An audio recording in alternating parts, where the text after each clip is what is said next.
Saint-Esprit. Jésus-Christ est vivant. Jésus-Christ est vivant. Jésus-Christ peut tout. Jésus-Christ peut tout. Reçois ton exaucement immédiat dans le nom de Jésus. Tu vas rencontrer l'Éternel. L'Éternel va changer ta vie et ta vie ne sera plus jamais la même. Et le thème de ce soir, c'est « Allons à Gabaon à la rencontre de l'Éternel ». Allons à Gabaon à la rencontre de l'Éternel. Comme je dis, tu vas rencontrer l'Éternel. Tu verras l'Éternel apparaître dans ton songe. La Bible dit dans le livre de 1 Roi, chapitre 3, verset 5, « À Gabaon, l'Éternel apparut en songe à Salomon pendant la nuit. Et Dieu lui dit, demande tout ce que tu veux, je te donne. Demande ce que tu veux et je te le donne. » Le thème de ce soir, c'est « Allons à Gabaon à la rencontre de l'Éternel ». Je ne sais pas combien de temps tu as passé ailleurs, sur un lieu qui n'était pas le lieu de rencontre avec l'Éternel. Mais cette année 2024, Dieu te fera grâce et tu vas rencontrer l'Éternel. Il y a des personnes qui vont à l'église mais qui n'ont jamais rencontré l'Éternel. La Bible dit que quand Moïse est entré dans la présence de Dieu, son visage a changé.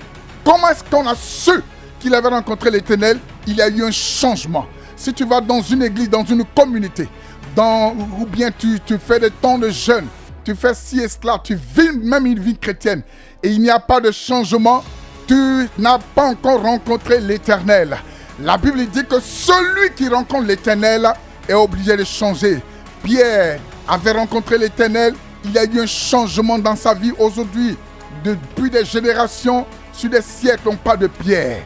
Quand tu rencontres l'Éternel, ta vie est obligée de changer. Un homme qu'on appelait Paul, sinon Saul de Tarse au départ. Avant qu'il ne rencontre l'Éternel, on l'appelait Saul de Tarse.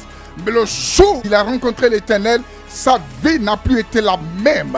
Je ne sais pas ce que tu travailles pendant que tu m'écoutes, mais je te dis que tu vas rencontrer l'Éternel. L'Éternel va changer ta vie. Et ta vie ne sera plus jamais la même. 1 Roi chapitre 3 verset 5. La Bible dit à Gabaon, ce n'était plus ailleurs. Ce n'était pas ailleurs, dans un autre lieu. Mais à Gabaon, l'Éternel apparut en songe à Salomon pendant la nuit.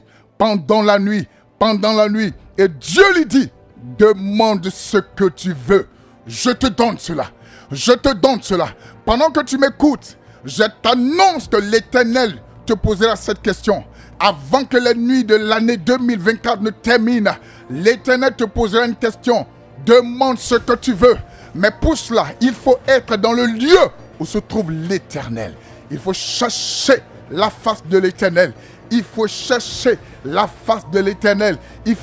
à rencontrer l'Éternel. Beaucoup de personnes manquent de résolution dans la quête, dans la recherche de l'Éternel. Beaucoup de personnes. La Bible dit qu'à tes résolutions répond le succès. En d'autres termes, à tes résolutions, l'Éternel va venir à ta rencontre. Mais combien de personnes qui sont concentrées quand il faut chercher l'Éternel? Combien de personnes qui sont résolues quand il faut chercher l'Éternel? C'est comme quelqu'un qui veut rencontrer un président de République. On ne le rencontre pas comme ça. On ne rentre pas dans sa présence comme ça, de façon hasardeuse. Beaucoup de chrétiens n'ont pas le secret de savoir comment chercher la face de l'Éternel et de rencontrer l'Éternel. La Bible nous parle d'une femme qui avait perdu le sang pendant 12 ans. Je dis bien 1, 2, 3, jusqu'à 12 ans. Elle a dit la 12e année, je vais chercher l'Éternel et je le trouverai. Mais pendant les 11 ans, certainement, elle avait fait des holocaustes, elle avait fait des prières, elle avait parcouru beaucoup de chemins. Mais la Bible dit que le jour où elle a dit, cette année ne passera pas. La Bible dit que ce jour-là, cette année-là, l'Éternel a ouvert les portes et la dame a rencontré, a touché le pan de la robe de Jésus-Christ. Elle fut guérie sur le champ. Quelle est ta résolution quand tu es en train de chercher l'Éternel? Quels sont les moyens que tu mets en place quand il faut chercher l'Éternel? Parce qu'en fonction du problème qui te suit, tu cours. En fonction de ce qui est derrière toi, il y a une marche à avoir avec l'Éternel. Il y a une marche, il y a une manière de chercher la face du Seigneur. Bien-aimé, pendant que tu écoutes cette émission, cette année 2024, si ton problème te tient à cœur, si la situation que tu vis te tient à cœur, si tu veux un véritable changement, il y a une autre manière de chercher la face du Seigneur. Je veux voir des personnes qui peuvent faire un jour de jeûne parce qu'ils n'ont pas vu la face du Seigneur. Ils s'en vont faire 3 jours de jeûne parce qu'ils n'ont pas encore vu la réponse. Ils s'en vont faire 4 jours. Ils font 7 jours. Ils font 21 jours. L'Éternel voit leur résolution et leur apporte le succès. Mais toi, quand tu fais un jour que tu n'as pas eu de réponse, tu te décourages. Le deuxième jour, tu te décourages. La Bible parle d'un homme qu'on appelait Batimée, le fils de Timée. Il a crié, il était aveugle d'abord. Mais quand il a entendu le tumulte de la foule qui était en train de passer, qu'est-ce qu'il a fait? Il a demandé à quelqu'un qui était près de lui. Il dit, mais qu'est-ce qui se passe?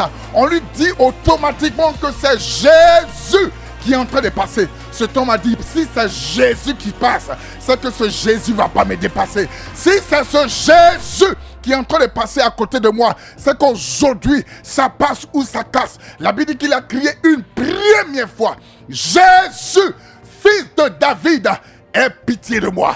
Mais vous imaginez, Jésus-Christ en son temps, la foule qui le suivait, le tumulte, beaucoup de cris.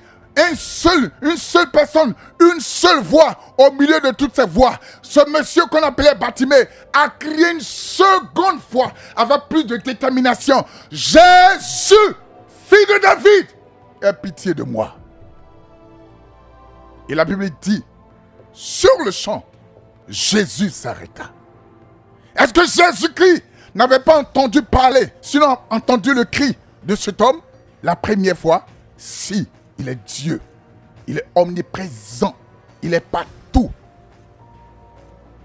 Mais il voulait voir la détermination de cet homme. Combien de chrétiens ne sont pas persévérants? Beaucoup d'entre nous.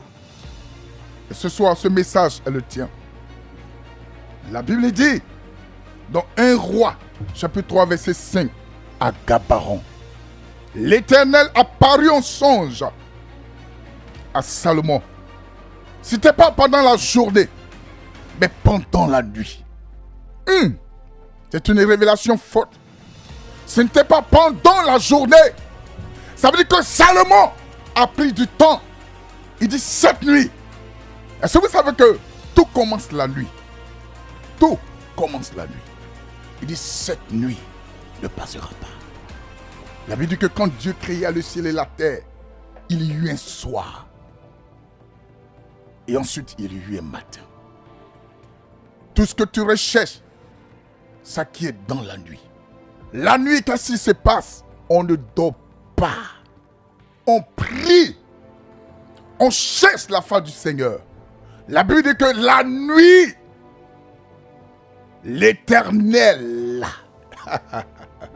apparut en songe à Salomon. Et quand l'Éternel t'apparaît, bien-aimé, c'est fini. Il y a une seule question qui te pose. Demande-moi ce que tu veux. Parce que la nuit, pour quelqu'un qui cherche la face du Seigneur, la personne demande à l'Éternel ce qu'elle veut. Combien de chrétiens nous avons qui ne sont pas persévérants dans la prière? Bien-aimé, ce message est fort, je veux que tu le retiennes. Allons à Gabaron, à la rencontre de l'Éternel. Ta vie ne restera pas la même. Jésus-Christ est vivant. Jésus-Christ est vivant. Jésus-Christ peut tout. Jésus-Christ peut tout. Je veux que tu retiennes cette première exhortation de la bouche de Dieu.